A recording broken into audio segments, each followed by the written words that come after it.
Hello and welcome to our development diary about the upcoming expansion, Arma 3 Apex.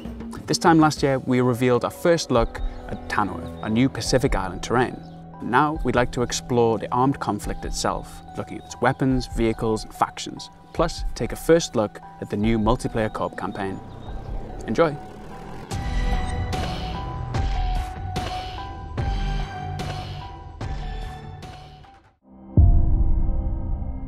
Let's start about Tanoa first. Tanoa is a Pacific archipelago that consists of over 100 square kilometers of landmass. Our environment designers have hand-placed all the things that are in the whole archipelago, and they've made several distinctive islands. Each of one is different. This is the first time we've decided for a Pacific setting in the Arma series, and it's actually the first time we've decided to do a proper jungle. Tanoa is going to be the centerpiece of Apex expansion, as Jay would say, is the crown jewel. Tanoa is one region within a bigger Pacific island nation, the Horizon Islands. Although it gained its independence after World War II, signs of its French colonial history are still apparent in its language and culture. So in 2035, Tanoa is this region divided between its farming past, its plantations and its fishing, and its industrial present, the rare earth element mine or the industrial port facility. I don't want to spoil anything, but NATO is facing a new threat in Apex expansion. This is a new faction of local gangsters or bandits, and they are going to take the advantage of the natural disaster that struck Horizon Islands.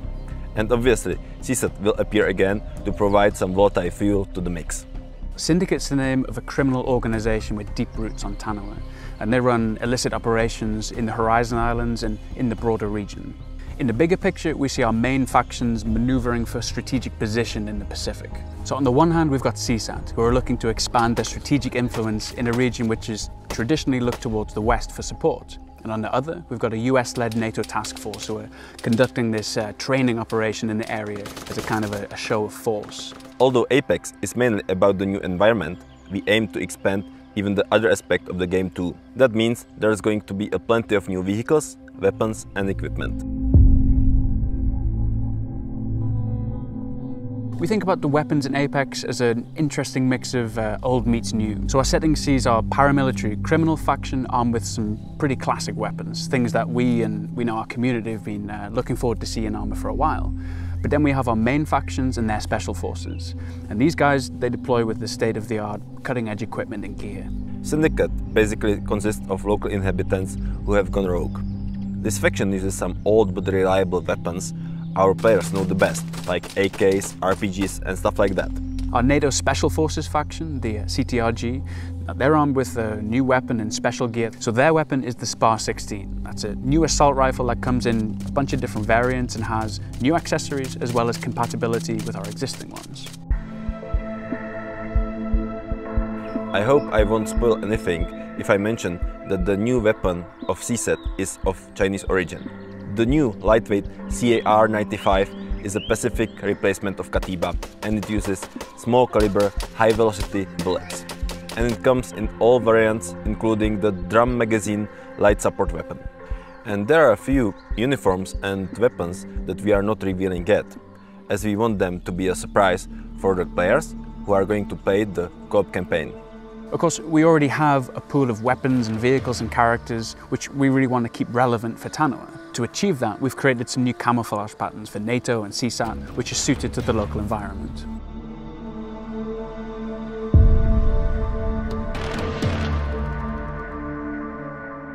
With the new vehicles in Apex, we wanted to do two key things. Firstly, introduce new classes of vehicle that offer new types of gameplay. And secondly, look to vehicles that kind of make sense within a Pacific Island setting. This includes things that we've already revealed, like the civilian propeller plane or the water scooter, but it also extends to our military hardware, the VTOLs or the light strike vehicles, or LSVs. The first thing we do when we are adding something to the game is the research. Then we take a look on the real battlefield, because real militaries are spending billions and we want to get inspired by something that's real. Then we make a concept art, which is based both on the research and on our creative design. After that, it's all in the pipelines. We are creating the model, texturing it, making the configuration, adding sounds and animations. During all of these phases, there's a lot of place for feedback, being it both from inside of the team and from our military consultants and technical consultants. And I shouldn't forget about the valuable feedback from both our internal QA and the community. In terms of our VTOLs, we have one each for NATO and CSAT, both of which come in transport and gunship variants. NATO's Blackfish, it's much bigger, it can carry a greater load, whereas CSAT's Jian, it's a bit more nimble, but it sacrifices a bit of logistical capacity for this maneuverability. It's a similar story for our light strike vehicles. Again, one for CSAT, one for NATO, but both with an armed and unarmed variant. Now, Arma 3 already has some wheeled combat vehicles, but these tended to be a bit more heavily armoured, more suited to coin combat operations. But with the light strike vehicles, they're a bit faster, more manoeuvrable, maybe a bit more fun to play with. And even for passengers, there are more firing from vehicle positions, so even in transit, everyone has something to do. Speaking of assets, both NATO and CSAT are going to get a new armed drone, which is going to be different from the current ones. While CSAT gets a lighter counterpart to Ababil, NATO gets a new helicopter drone. Tanoa has a lot of dirt roads, and that's why we decided to add MB 4-wheel drive. It's a new all-terrain jeep, which is able to climb even the steep inclines of the volcano. Some of you have spotted that off-road before, and the same goes for the famous airhip, which is the inflatable boat with the solid deck. Like the weapons and uniforms, we have even repainted several Arma 3 vehicles to a new camouflage to better fit the Pacific setting and blend into the jungle.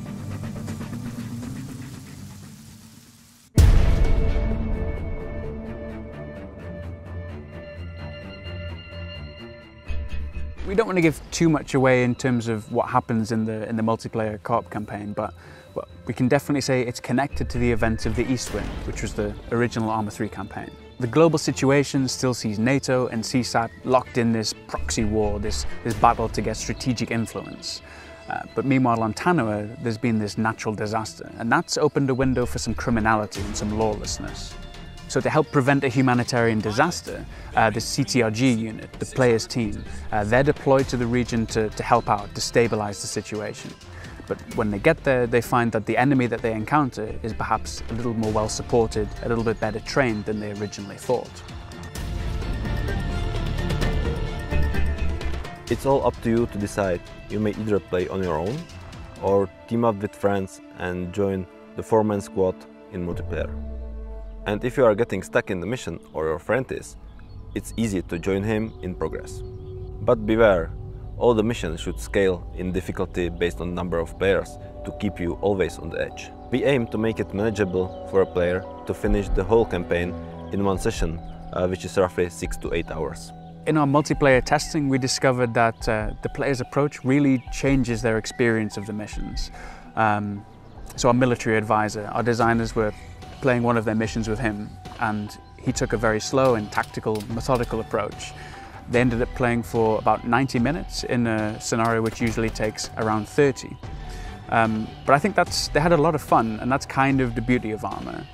It supports a whole bunch of different play styles, it rewards thoughtful play and replayability, and it lets players make their own decisions and sometimes their own mistakes.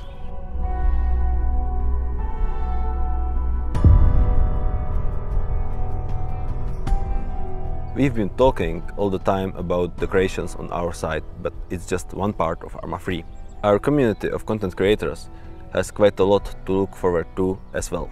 Mission creators might use the new assets in Eden Editor to create their own scenarios. And I'm sure that there are plenty of stories to be told with the new South Pacific setting.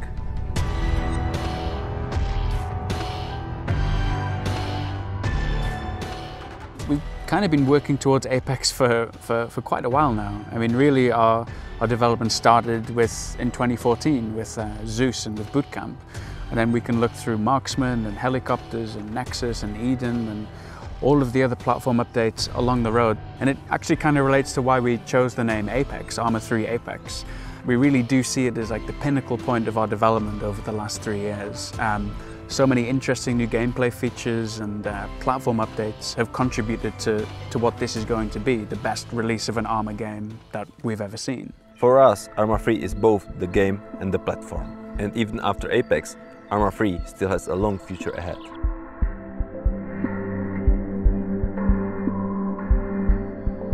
We hope you've enjoyed this quick tour of Arma 3 Apex. Be sure to check out arma3.com for a full overview of the expansion's content and features. So, Apex is on track for release this summer. Along the way, we'll no doubt release some platform features and content for public testing beforehand. So, stay tuned for further updates, and bye for now.